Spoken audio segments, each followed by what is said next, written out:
Hello, and welcome back to the Boston Review. This week's incredulous installment will feature commentary from Comrades Scott, Joe, and myself.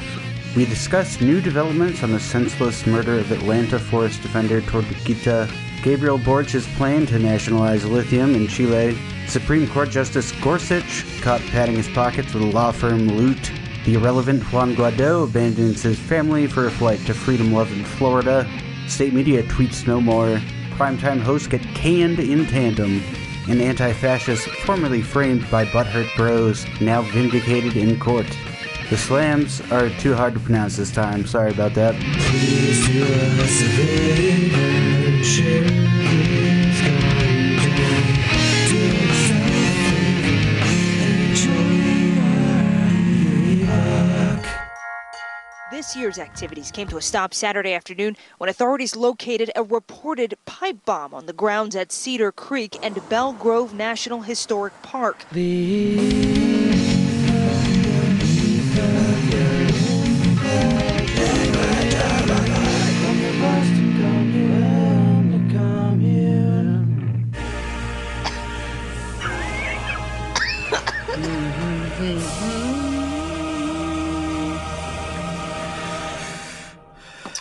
Oh, you didn't tell me that we were... Welcome to the shit show that is America. I didn't know. I was literally looking down. I didn't see that had started recording. Oh my God. Joe Biden's going to run for president. There. We mentioned it. We can get over it. Moving on. Fuck that guy. I kind of hope that he just, dies on the campaign trail or something. But wouldn't that lead directly to Kamala being president? And because, Yes, and Trump that would be being even president funnier. Again? All right, that's a very relative term tonight, folks. It's the epoch. Thank you. Joe. I understand it's going to be a shit show no matter what, so I just want to be entertained to the maximum degree possible. I'm going to go ask directions to our next huge, embarrassing failure. All right, go. Correct. Yes. David Spade perfectly encapsulated that. Uh-huh. I'm gonna mute myself so I can eat goldfish. Nice. Very good. So what's going on? What happened this time? So, you remember a couple months ago the Cop City protest in January? Okay, that's because I thought this was... I didn't say anything earlier when we were planning these, but I thought this was attached to the cop. Okay. So the protester who was murdered in January by the cops initially said that he was armed and that he shot another cop. Turned out, that was not true. Yeah. He was not armed. I saw this a few days ago, that someone posted a picture of the pistol that police claimed Manuel Tortuguita Terán had on him, and if you clearly look at some of the markings, someone looked it up, it's like a Smith & Wesson, I think it was like a something shield or whatever. That model of pistol is exclusively available to law enforcement. But that's the pistol they claimed a climate activist was somehow had and was, using to shoot at people. Interesting. If you're gonna, plant a pistol on someone you shoot, at least pick a pistol that's not only available to cops. Yeah, at least pick Rip Torn's prop gun, for God's sake. That's a Barry reference, don't worry about it. Secondly, what's also hilarious, the cop that was shot was accidentally shot by another cop. Well, that's not surprising at all. Yeah, bad aim. Just like all the other stormtroopers. So, the independent autopsy from the DeKalb County Coroner's Office was released this week. It concluded that Tortuguita was murdered, and it also concluded that he had been riddled with at least 57 gunshot wounds, including gunshot wounds to the head, torso, hands, and legs. How many bullets do you think it takes to kill a person? Like one, right? That's a lot of bullets. Evidently, somewhere between 1 and 57. Yeah, I mean, Jesus Christ. Several to the head? Guys, what the fuck? Yeah. Ugh. Yeah, Jesus. That's awful. Yeah. Fuck the police. This is what it looks like to oppose the state in America. Oh, yes. It reminds me of the Fred Hampton shootout. Shootout or shooting? depends on who you ask, I guess. There you go. But yeah, I think it was 89 bullets were fired into the apartment, and tentatively 1 shot was fired. It also reminds me of that Return fire, yeah. That guy who was mowed down by a bunch of cops last year in like Akron, Ohio, for like a traffic stop or whatever, and he got shot like 80 times. Oh God. I still haven't gotten the images of that body footage out of my head, like a year later, of him running away and being like, hosed down. It was more than 90 times. So that's what it says. Jesus Christ. See, like, oh God, it's just, we've said it before. It's too many guns. There's too many cops. It's too much militarization and paranoia and racism in this country. Like, capitalism isn't going to respond to climate change in any, like, active way. And so, like, we have to, like, force it, or we have to cause a revolution. And, like, the cops going after climate protesters or protesters of Cop City and stuff, like, it just shows where the priorities are. So it's not about fixing the problem. It's about... Or really anybody the cops don't like in general. Yeah, pretty much. It's not about fixing any of the problems anymore. It's about getting rid of the people who are going to raise a stink, basically. Anybody who is not going to brunch is going to die. We will serve you for brunch about a quarter pound of lead. I mean, I like croissants, so like I might go. So. All right. So Tortuguita was shot 57 plus times. No police have been charged, but quote, though investigations are reportedly ongoing. So, in other words, no one is going to be held accountable for this. Yeah, never. Just another day. Living the dream. In America. If you hold anybody accountable, you have to hold everybody accountable. Yeah. It's the same reason Donald Trump was never going to get prosecuted by, his colleagues. Oh, yeah. And they picked one of the weakest possible things to go after him for, too. But the bribery? Yeah. Yeah. Well, yeah, because... They all do bribery. The crimes that they all do are, like, worse than that. Yeah, no, yeah, you're right, yeah. Yeah, that does kind of make sense. For his taxes. If you actually hold it, accountable for the more heinous things that they all do, that is like a standard being set. Like, unilateral military action. It's like, oh shit, that's like all of them. Yeah, that's every president.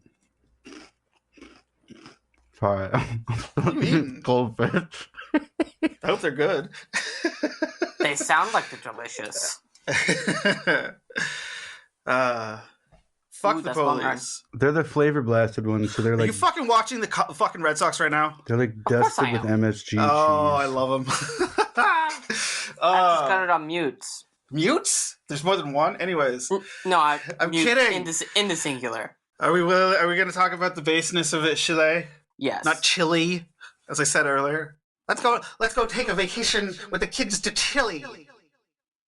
I don't know why. It's just... Do you have any... Go home to mommy. Go home to mommy. Quesadillas? Yes, exactly. Yes. We're going to get some quesadillas. Some burritos. Let's go to Chile. Anyway. What the fuck are we doing? I do want to make this point. Yes? We have to distinguish between gorilla and guerrilla, because gorilla is like a word that... To describe an ape? Well, it's like the word that South American revolutionaries use for, like, capitalists. So if we called them gorillas, they were kind of insulting them. I see what you mean. Yeah. So pronounce it like it's in Spanish. Because, I mean, it is a word. It's a Spanish word. If we pronounce it like white people, we're kind of... It does, like, a serious injustice to the word. So. Very dignified. White people are the devil. Basically. So, Chile. So, the Chilean president, Gabriel Boric, announced last week that he's going to be nationalizing the country's lithium industry. So, Elon Musk taking another L. This is important because, this is very based, which is also kind of the problem because Chile has the world's second largest lithium reserves. So, Who is China number one? No, Bolivia is number one. Well, either way, 26% come from Chile. Yeah, Bolivia, we already tried to coup there, and that kind of hilariously backfired, because now Janine Áñez is already serving like 10 years in prison for her crimes against her country. She's actually facing a potential additional 30 years in prison on the other charges she hasn't been convicted of yet.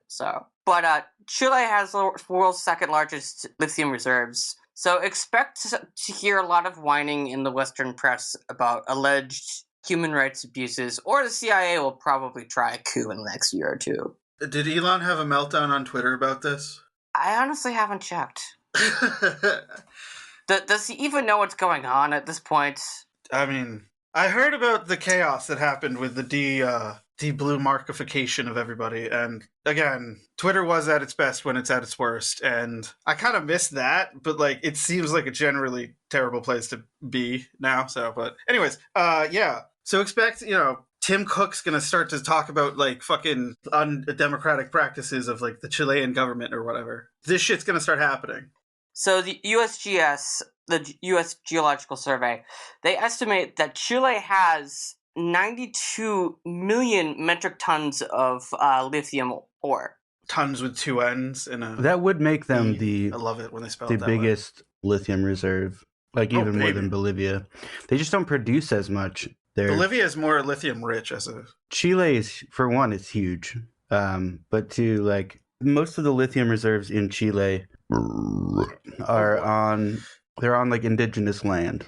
Oh. So. Oh. Yeah. That adds an interesting wrinkle. Under indigenous land, I guess. So you'd have to like displace a bunch of people forcefully. Is the nationalization efforts like, is that in any way to like help the indigenous peoples, or like, is it because the government just wants it for themselves and this is like the easiest way? It's neither, really. No. It's to grow like the domestic economy. So like Borch said that, quote, "This is the best chance we have of transitioning to a sustainable and developed economy. We can't afford to waste it. Future lithium contracts would only be issued as public-private partnerships with state control." Okay. So if you want any contracts in Chile for lithium, you'd have to be accepting like government control. Yeah. It would basically be illegal to do the sort of comprador capitalism, private sector trickery. It's not like there's going to be some huge movement to socialize everything in Chile, but it definitely will help the people of Chile to become financially self-reliant, because otherwise the profits would be made via exports back to the first world. But if they're producing their own lithium, then they're going to have a lot more control over how much of the profits they keep for redeveloping. And how it can be allocated as well. Yeah, and who they export to. All right. Well, all right. And I've heard rumors that Chile is informally asking BRICS about possibly joining. You mean Who? They're trying to join the BRICS Plus bloc? Yeah. Yes. We've talked about BRICS before. There's a lot of nations right now that seem pretty excited about joining that bloc.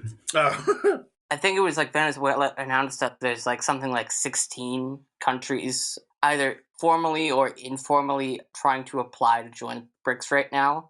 I honestly thought Jesse was just going to say, look, there's a lot of countries right now, and like, that's the problem.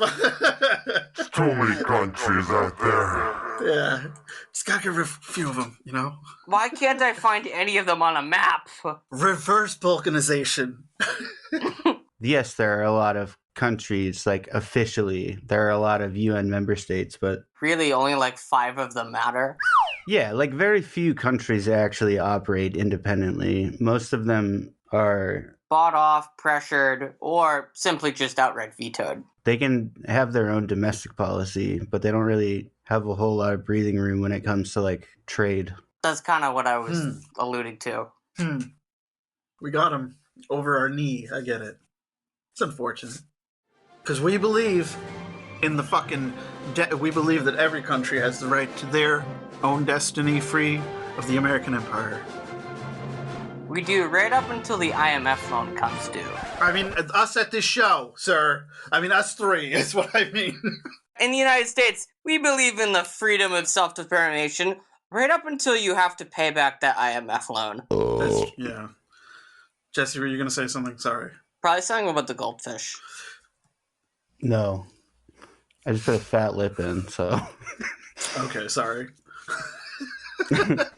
Well, no, I was going to say, like, the United States doesn't need to have direct political influence over a country. There are secondary and tertiary effects just as a consequence of Federal Reserves being dominated by the US dollar.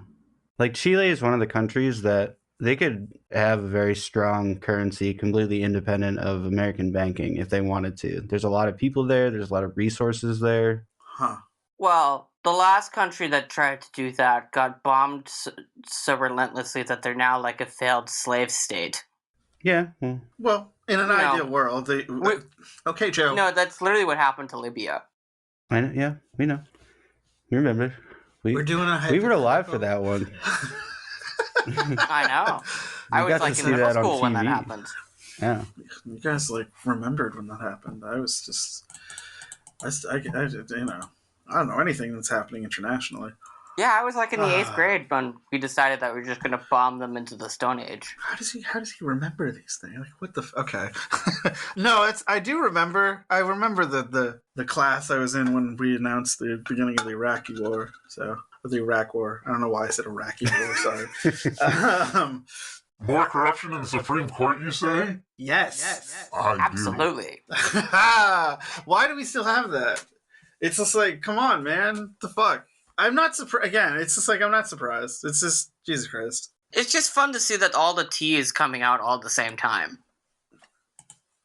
All of the tea is coming out at the same time. Okay. Yeah, I didn't really think that through. But it's a motherfucking tea party.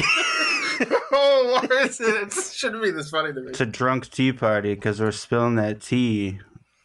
Oh, hold on. You said, fuck, I need to there you go. A terrible fucking rim shot. I wish I had... Listeners, I have to say, I'm on a 14-day free trial for Zencastr, Pro whatever. Yeah.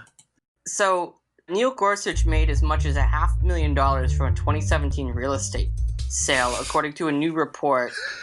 But he didn't disclose the identity of the buyer, who happens to be the CEO of a law firm that has as many as, 22 cases?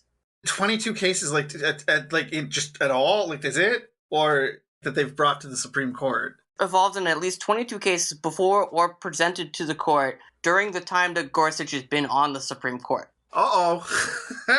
And Gorsuch has only been on the Supreme Court since, the spring of 2017. Yeah, remember that whole thing with Amy Klobuchar getting really mad because he kept saying hey, don't you get a beer and stuff, and you're thinking of Kavanaugh. Oh, that's right. But yeah, Gorsuch. Oh, Gorsuch. Gorshit. I remember Gorshit. Yeah, no, Gorshit. No, but he's one of those originalists, right? Yeah, he is. Which just doesn't make any sense because it doesn't mean anything. It doesn't mean anything. But you can debate this point. But the Constitution was written to have amendments, so it's an evolving thing. Yeah, the whole idea of originalism is just an oxymoron. The people who claim to be originalists also are very liberal about their interpretation. Yeah. Effectively, originalism is just the rules are whatever we say they are, and we're going to find new ways to bend over backwards to create new justifications of our interpretation. So we're just kind of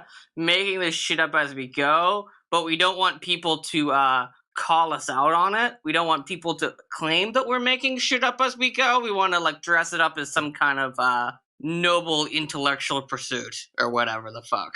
But that's totally what we're doing. Well, it's rather than updating the law to reflect present circumstances, you're just pretending nothing has changed since 1760. Yeah. Yeah. Isn't it amazing? Granted, in some ways, nothing really has changed since 1760 when you think about it, because in the grand scheme of things, the only people who matter are white property owners. And for the most part, that hasn't changed. British people still have bad teeth. That's true. Yeah. Because, in the 1790s or whatever the fuck, when, we had our first couple of presidential elections, actually, it wasn't until the 1820s that, like the first 30 years of this country's existence, the only people allowed to vote in elections were white, male property owners.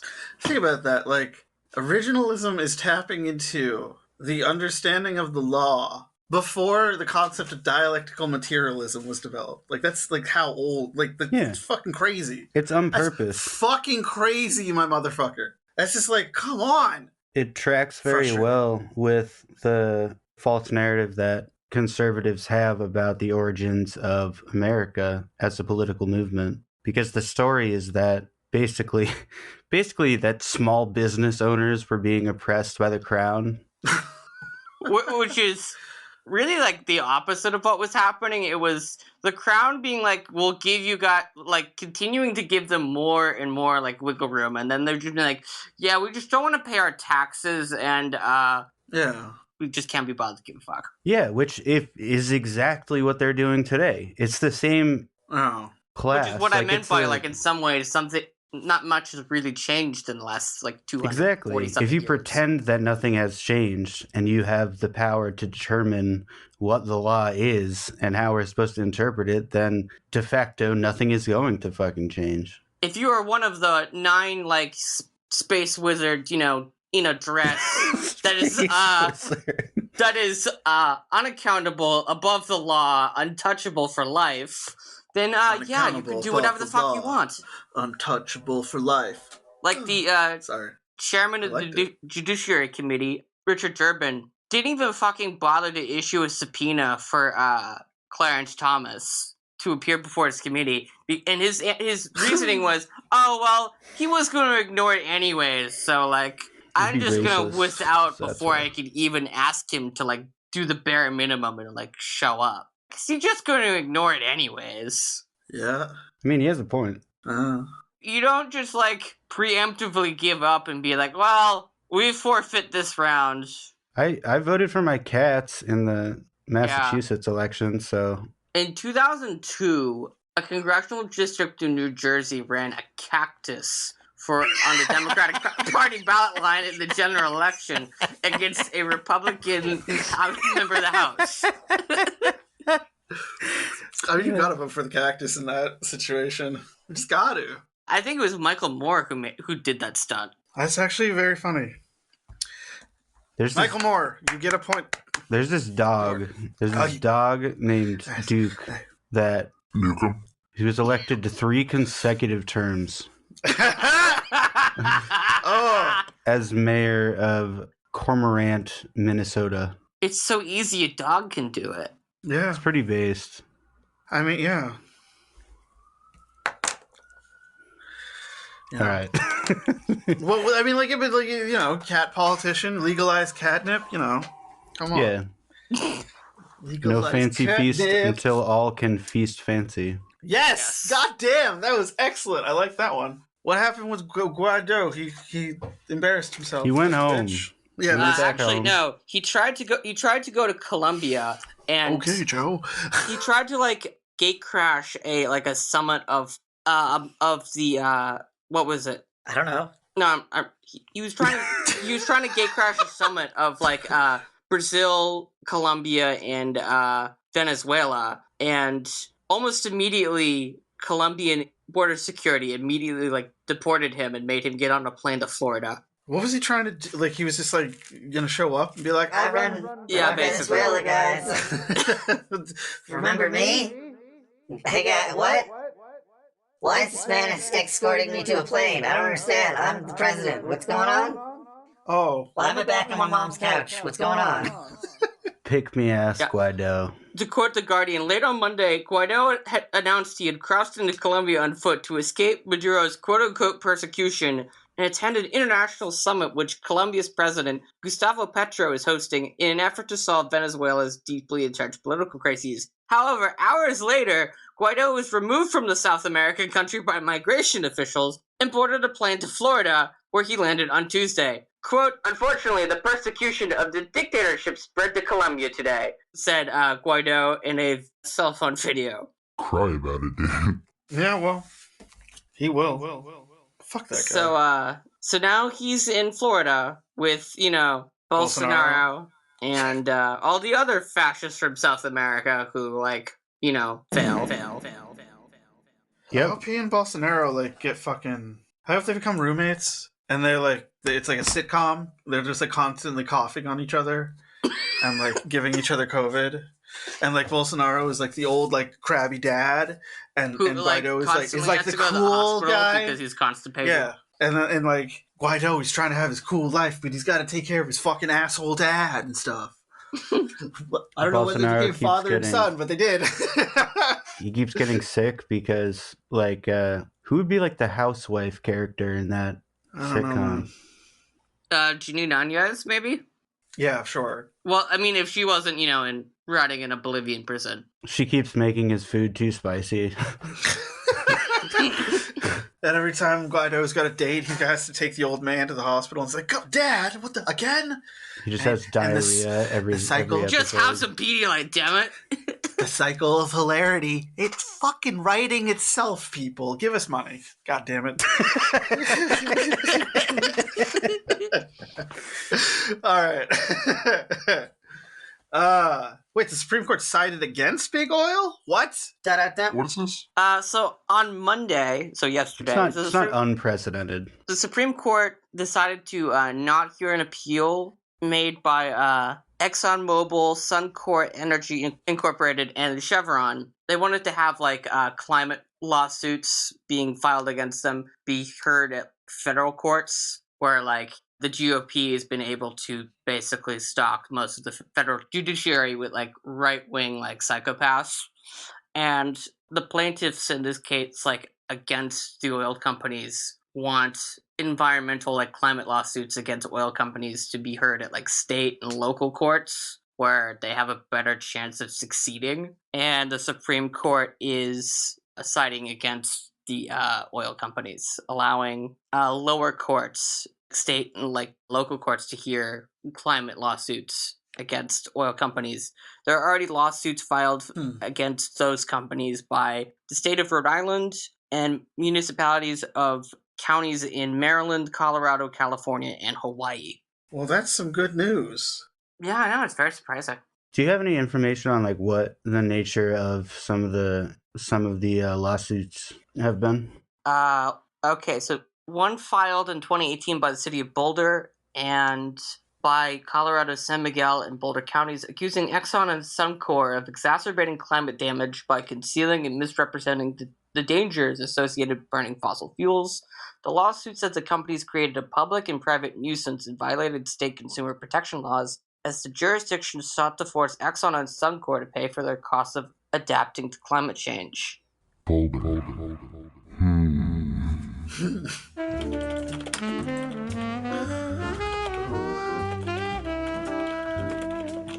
He's just trying to... Oh, actually, this ties back into what we were talking about before with commodifying water. Oh. Because they're at the base of a mountain range, so they get, like, under normal conditions, they get, like, good mountain water. Yeah, now that water's drying up. Yeah. Give us back our water, man. Alright. Are we going to talk about the shakeup at your local corporate affiliated news conglomerate? State-affiliated media. You think so?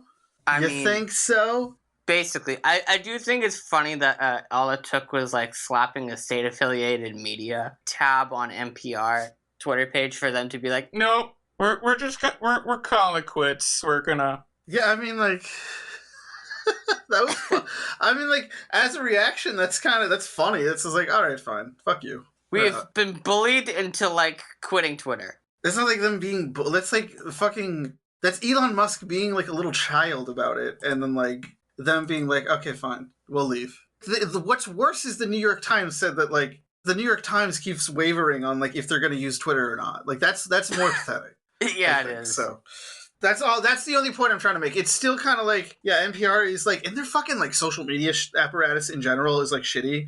Like their posts on Instagram are like truly fucking cringeworthy. Yeah. So like, you know, but like, I get what you're saying, and I agree. It's really funny that NPR left, but like, they're still not as pathetic as the New York Times, who just keeps on waffling about it like very publicly. Yeah, exactly. Like, yeah.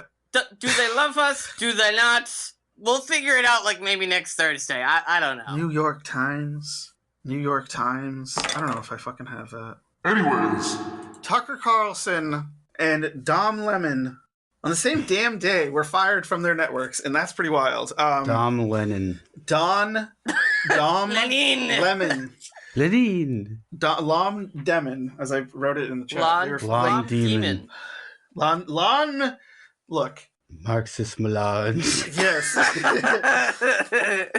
Look, Don Draper was fired from CNN. Okay, no, Don Lemon and Tucker Carlson. And as we were saying before, it seems like even if it like came down from Murdoch himself, like with all of the shit we've discovered and with the Dominion lawsuit in general, it feels like there was Fox and Tucker Carlson broke up, whereas it feels like Mr. Lemon has been dumped by CNN. And like when you get into like the shit that he was doing, like he was like telling interns that like they were like ugly and like unfuckable, like in front of to their faces, like in front of like everyone else like working at the network and shit. Like he was like actually sounded like a true like monster. So bye-bye, bitch, I guess, you know, like whatever. What's more amazing about that is that he seems to be genuinely surprised that he got fired. Yeah, like, I mean... If you act like that, like, why are you surprised when you get your ass hacked out the door? When you've been acting like that for 17 years, you can kind of see and you have so much pull at that network, you can kind of... Like, from his perspective, he probably felt, like, somewhat untouchable, and, like, wasn't CNN the network that had, like, the Chris Cuomo and Andrew Cuomo, like, fucking controversy? Yeah. Like... Yeah. No? Was that Fox? I think that was NBC. Let me check. Well, either way, like... I could have sworn Chris Cuomo was the whole like either way, and when you actually look at like how like prominent like these news personalities become, like they must feel untouchable. It was, yeah, you know, he must have felt like untouchable through it all, and so that's probably why he's surprised. But you know, and again, Joe, goddamn it, like what do we know about abusers? They don't recognize that they're abusers, and they don't recognize, you know, come on. Yeah, that's a fair point. Thank you. God damn. He was like really drunk. Forgive me for thinking rationally and not like, this guy's a sociopath and not going to think about it. Yeah, that's true. And it's so funny when they get drunk on fucking I really thought he was going to get fired. For that? Maybe he was just contributed to it. He was hammered. I mean, it's not the first time that he's got hammered on TV. When was the other times? Usually like almost every New Year's. Oh, okay. Yeah. But that's kind of what I'm saying is like, yeah, they let him do it. He's not setting a positive example for your children. Yeah. He's contributing to the delinquency of liberals or whatever. Or, yeah. I guess that's praxis, actually, so. Keep doing it. I'm a liberal. I think capitalism is good. And if we're going to have it, which we should have it integrated into a system of democratic check. Yeah. Oh, I get. I get. I thought that was all part of one. That was the whole clip. Yeah. Okay. I you know, sorry. I thought you put that together. Oh, whoops! That's the wrong one. I thought you put that together to make him sound. No. That's the wrong one. No, I wouldn't do. I don't do that. I'm a liberal. I think capitalism is good. There, that's the short one. I have a lot of. Really impressive how shitty it is. Anyways, where did you get that? Did you get most of those from his like personal channel? From his vlogs. Yeah. Well, he doesn't have a personal channel. Yes, he does. What do you mean? He piggybacks on the back of fucking FYM. He also has his own channel. Okay. Sure. What do you mean? What? Okay. This is fantastic podcasting. What the fuck? I thought he The had... magic of editing. Yeah, well, it's true. It's fine. I thought he had his own YouTube channel. No, he doesn't. It's fine. It happens. What the fuck? What has been showing up in my recommends then? It's just him sitting in front of a camera. Oh, it's probably like people have uploaded that shit. Like other people like rip it and upload it. Like as far back as the days of his Instagram. So like it's probably what's being recommended. I'm pretty sure Trapo Trapo! Yes! Trapo! Trapo Chap House. I'm pretty sure Chapo, like, That's too funny. I don't think they control their own YouTube channel. I feel like somebody else does it. Yeah, Chris does. Chris Wade. Oh yeah, you're right. He's Okay, talking so about this. you're right. It's CushVlog on the Chapo channel. So I admit my wrong. It's okay. I forgive you. Thank you. I'm just here. Joe. Joe doesn't forgive me. Joe. Oh man. Joe wants me to pay for I my do. sins. I just didn't have anything else to contribute other than I'm still here. So what do we think? We good? I thought I was going to talk about some stuff. If you got to talk to stuff, you want to do it. Yeah. I meant to say that in a way that made sense, and that's how it came out. Sorry. I want to finish with some good news. So Very unlike us. I know. I'm going to read from... I can just read directly from the Department of Justice press statement. So it says, Harrisonburg, Virginia, a federal grand jury in Charlottesville has indicted Gerald Leonard Drake, 63, from Winchester, Virginia, for mailing threatening letters, stalking, and planting a pipe bomb at the Cedar Creek battlefield in Middletown, Virginia, during a Civil War reenactment event in 2017. In the mailing sent to victims and 2 newspapers, Drake purported to be a member of Antifa. Antifa. How does Trump say it? Antifa. Yeah, because he said, he says it, basically how to figure out how he says it is like, you know the tequila song? Tequila! Antifa! Antifa! Yeah, he okay. says it like that, yeah. So I did it right. So.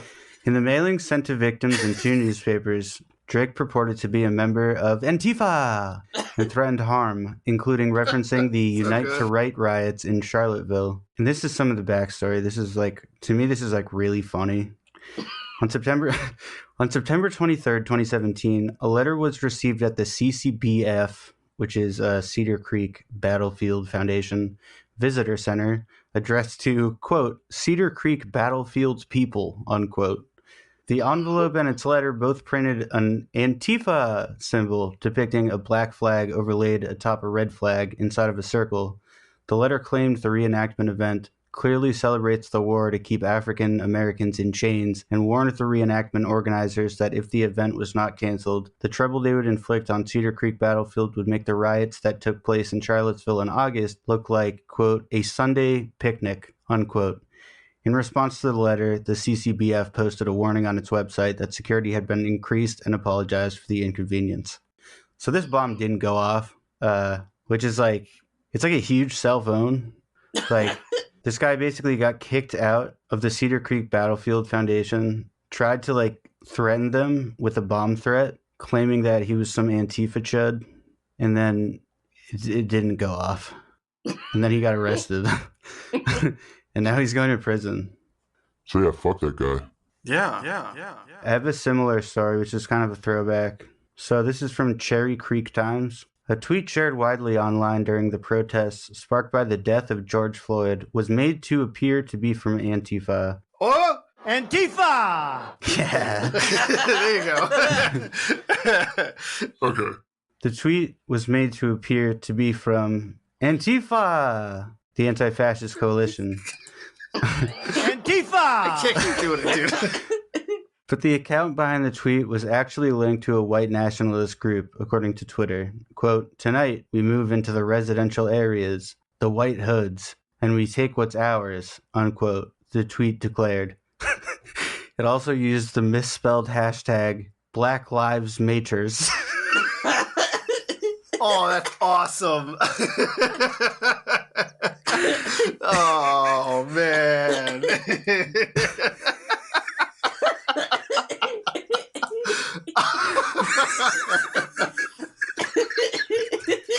Oh, this is great. So it turned out it was Why is it that none of them can ever spell? Have none of them heard of spell check? It was Identity Europa. Oh, Who actually posted it. So these fascists are just fucking owning themselves left and right. Oh, God. Like, I wonder how much shit gets attributed to Antifa. Antifa!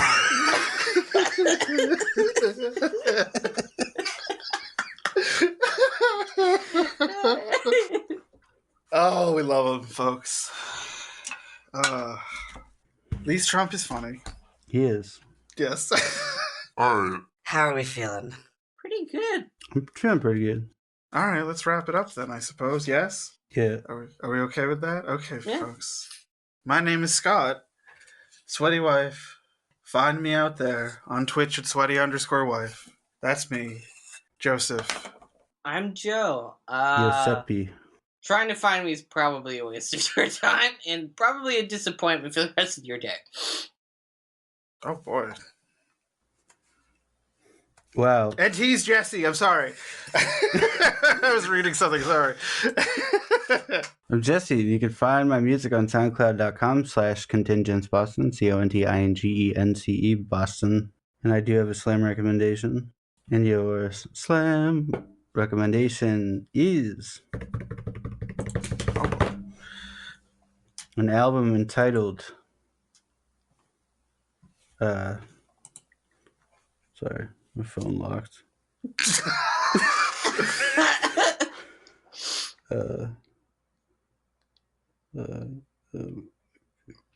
Good view album. The album entitled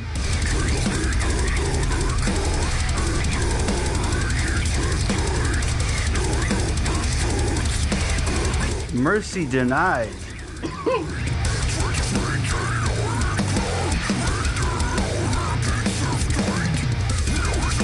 Oh, I thought you were gonna play it. Oh, okay. I mean, I can. I don't know how this is gonna. I don't know how this is gonna like mix. Into Okay, yeah, don't. Okay, don't. I don't know if it attaches it to my track or what. But anyway, yeah, it's a little less slammy than what I usually recommend.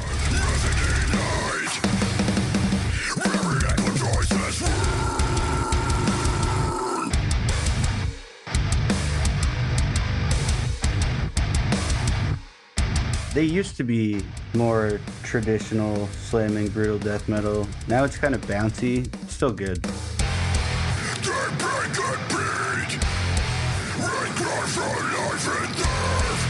The band is called Acranius, by the way.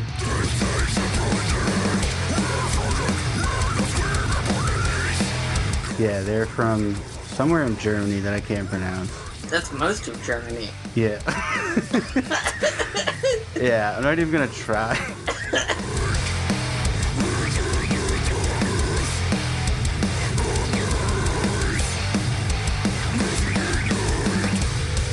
Mecklenburg. I don't. Never mind. They're from somewhere in Germany. They're Points German. for effort. Yeah. Put it in the chat. How do you spell it? Put that in the chat. I want to see it. Mecklenburg-Vorpommern. All right. I don't know, man. Mecklenburg-Vorpommern. Vorpommern. Mecklenburg-Vorpommern. Yeah. They're from Germany, and we love them. Yep. Even if we aren't entirely sure how to pronounce it. They're officially classified as brutal deathcore, which is like the same genre that I would probably put Ingested in.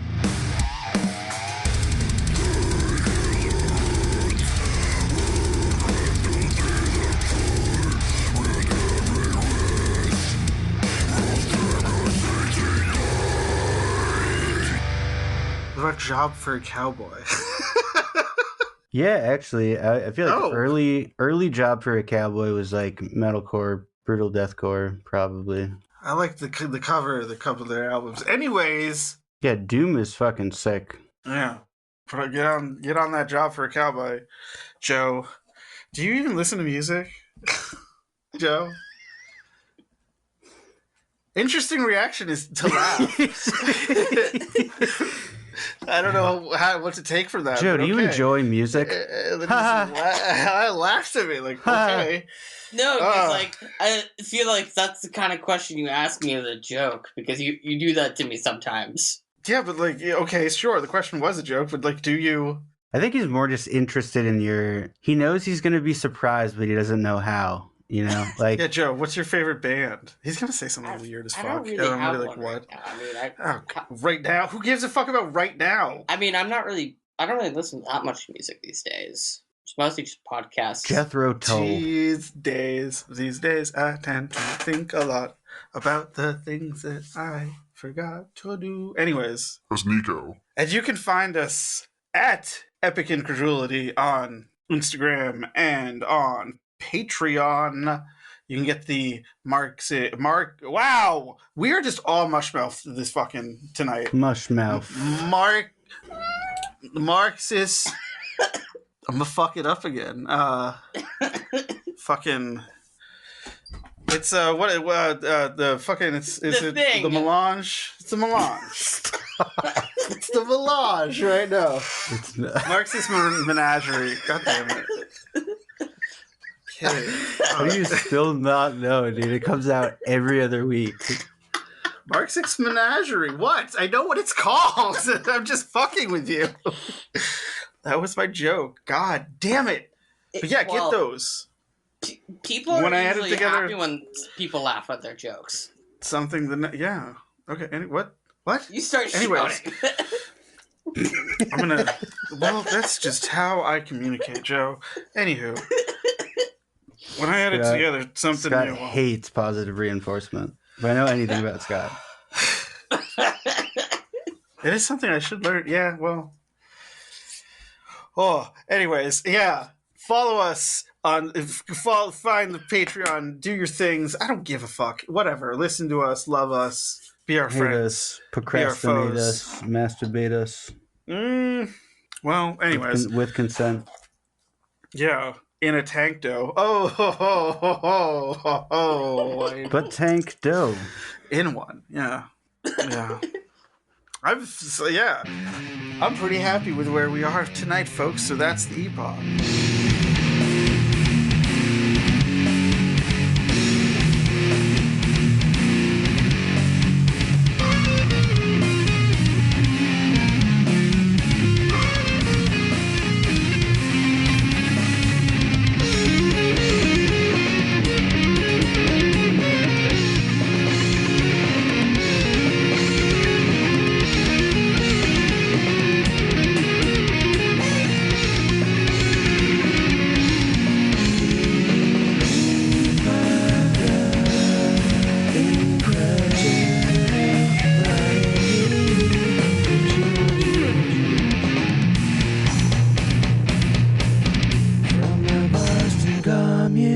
I found in my voice recordings like an old bit that I was doing just for myself for fun of like Bernie Sanders driving a tank.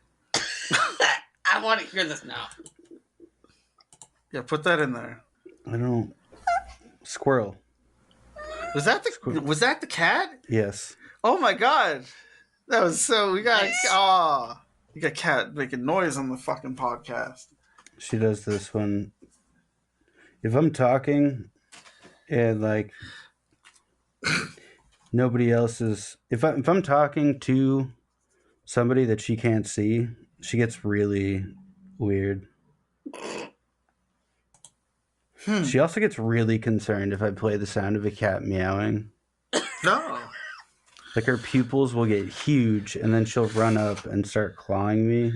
Oh no. And then She wants meowing you in to my help face that and like cat. chewing on me. Oh no. That's hilarious. Which makes me think that she would probably be a good, like, if she had a litter of her own, she would probably take very good care of them. Yeah. But it's adorable because she doesn't, like, but then part of me thinks she's just jealous because if I play a sound of her meowing, she will get angry. That's awesome. That's so funny. That's fucking I love her.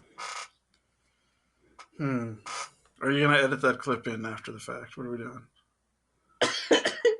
I just can't stop thinking about Jesse trying to like impersonate Bernie Sanders driving a tank. Yeah. Like, are we all I gonna put can that think in about right now. right now, or are we gonna? No.